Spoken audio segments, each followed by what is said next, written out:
Hello everyone, 大家好. Let's resume our account of the history of the People's Republic of China, that is the republic founded after the Communist Revolution of 1949. In the second episode of this series, we explore the early years of Communist China and the challenges it faced. We delved into the relationship with the Kuomintang Nationalist Party going back to the Civil War and the Long March, which established Mao Zedong as the hero of the revolution and the undisputed leader of the Communist Party and the country. We then describe the changing social status of peasants, women, children, and ethnic minorities in the People's Republic before concluding with the Taiwan issue and the campaign against right wing elements to cleanse the country of counter revolutionaries who remained in China after the Civil War. In this third episode, we explore how the People's Republic positions itself internationally during the Cold War when the world is divided into two blocs and launches into the challenge of the Korean War against none other than the United States of America, which is starting to appear more and more as the Chinese true nemesis. But some might ask, in the last episode we've reached 1957, so why does this video start again from 1950? Well, because I prefer to proceed thematically rather than in a purely chronological order. I hope a couple of time jumps won't make you seasick, and in any case, the time frame we are talking about will always be there in the top left, and I hope it can serve as a compass. So let's get started. Let's go back to 1950 and take a step outside of China, a communist country that had emerged from a 20-year civil war less than a year earlier. Let's take a step outside of China and onto the international stage. We are in the most acute phase of the Cold War, which sees the world divided into two opposing blocs, led by the capitalist United States on one side and the communist Soviet Union on the other. In this illustration from the time, one of the most famous American magazines, we see the latter occupying almost half of Asia and projecting its influence as far as the Balkans on one side and the Far East on the other. These were the years in which NATO and the Warsaw Pact were formed. In this scenario, in 1950, communist North Korea invades capitalist South Korea, thus starting the Korean War. The United States is obviously concerned about the possibility of a communist advance in Asia and leads the UN to intervene immediately with a military contingent that includes, in addition to the United States itself, 17 other countries to defend South Korea, which then counter invades the north. What happens then? This poster tells us resist the United States and help Korea to defend both our neighbors and ourselves. China, which for less than a year has been a new nation emerging from 20 years of civil war and with the economy and problems we might imagine, intervenes in the conflict and also with the secret support of the Soviet Union, and does so by siding against the American superpower. It obviously intervenes alongside North Korea to repel the South's counter invasion towards the previous border, the 38 parallel. China and North Korea win or perhaps draw since they actually manage to repel the South's counter invasion, but the border returns back to the 38 parallel, exactly where it was before 3 years and nearly 3 million deaths of the war, and where it remains today. On one side, in the north, we have the Kim dynasty with few friends other than Russian Putin and sometimes Chinese Xi Jinping, while in the south, we have Samsung and LG, so to speak. Here is a poster describing this challenge. I call it that because the forces at play, Korea and China against the United States and everyone else, are reminiscent of David versus Goliath battle. Resist the United States, help Korea, and defend our homes. The Chinese and North Korean military are depicted here with masses of workers, but especially peasants, behind them, crushing the Americans depicted here in an unflattering way as a dog, along with Japan, South Korea, and even the smaller dog you see below, the Taiwanese dog, the one belonging to the nationalists we met in the previous video. Note that the Taiwanese dog is carrying a Japanese flag on its back, implying how, in the eyes of Communist China, the island is nothing more than a small puppet state actually governed by the Japanese, much like Manchukuo we spoke about in the first video. But what had driven China, fresh from its civil war, to embark on such a massive undertaking, clashing with the American superpower? Well, the reasons are clear in the context of the Cold War. The United States and the People's Republic find themselves on opposing economic and political fronts.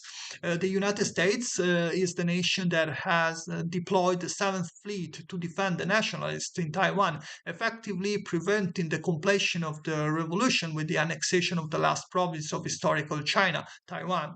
Now it is the country that has once again sent its army to Korea to forcefully prevent the victory of a communist party, another communist party, this time the Korean one in Asia, where the communists were already in power in China and in all the republics of the Soviet Union, as you can see in this other map.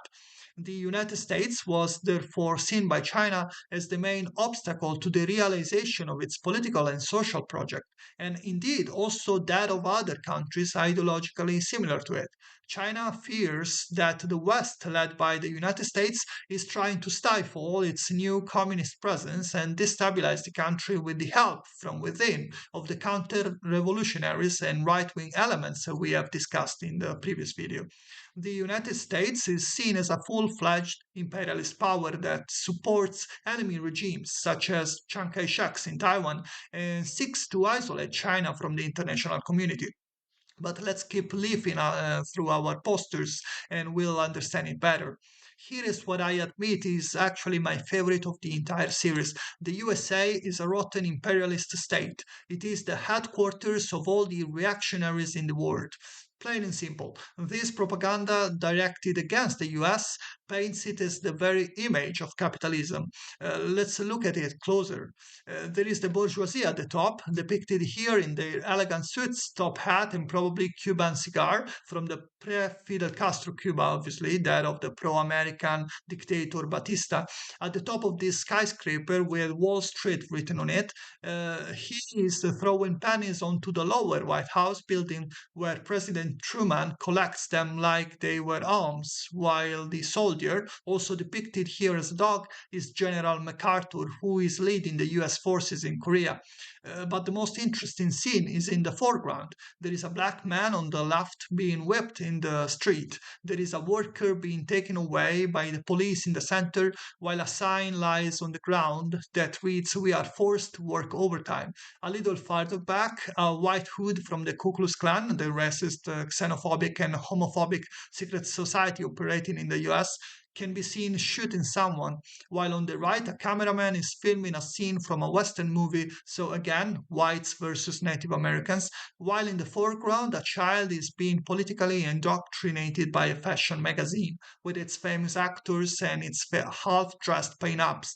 They are the symbols of a morally corrupt society that relentlessly crushes the weakest. This is what capitalism is for the Chinese of this period, and this is why it is a moral imperative for them to stop it, even at the cost of embarking on a desperate war when there are not even enough rifles or even not enough coats to clothe the soldiers.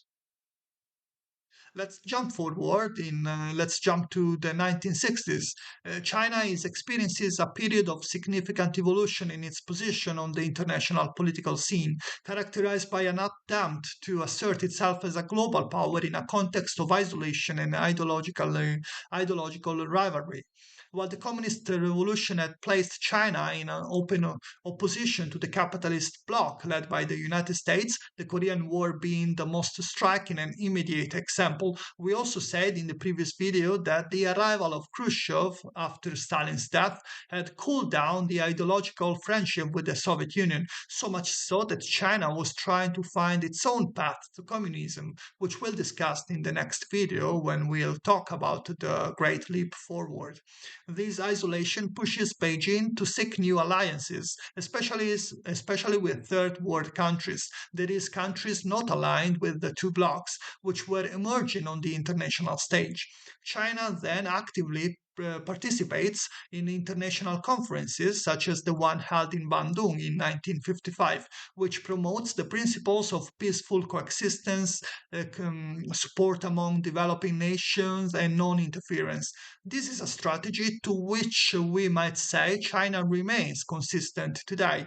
If we think of its international cooperation projects, such as the so called One Belt, One Road initiative, which we will discuss in an upcoming video, as a mutual support among developing countries, in which the domestic politics of individual countries, whether democracies, dictatorship, or theocracies, do not influence their willingness to cooperate.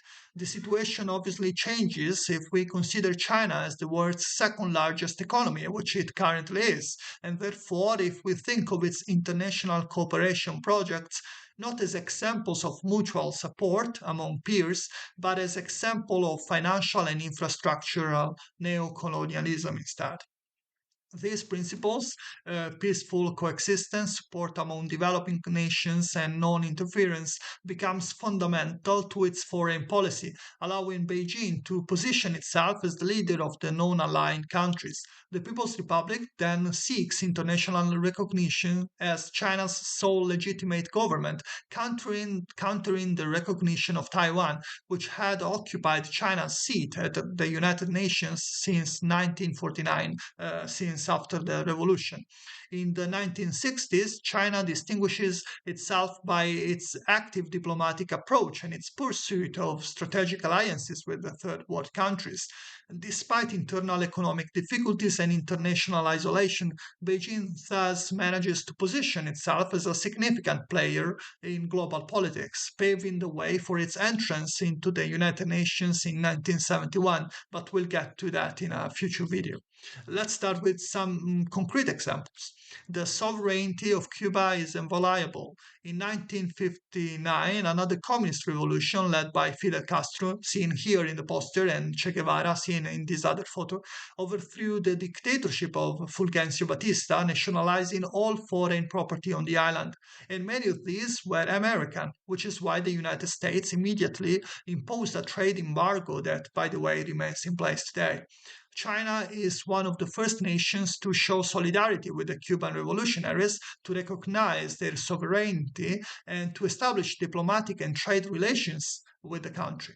This poster, dated just a couple of years later and contemporary with the 1962 missile crisis that marked one of the most heated moments of the Cold War and threatened to spark a Third World War, underscores the ideological closeness between the two countries, presented as two brothers united in the fight against American imperialism.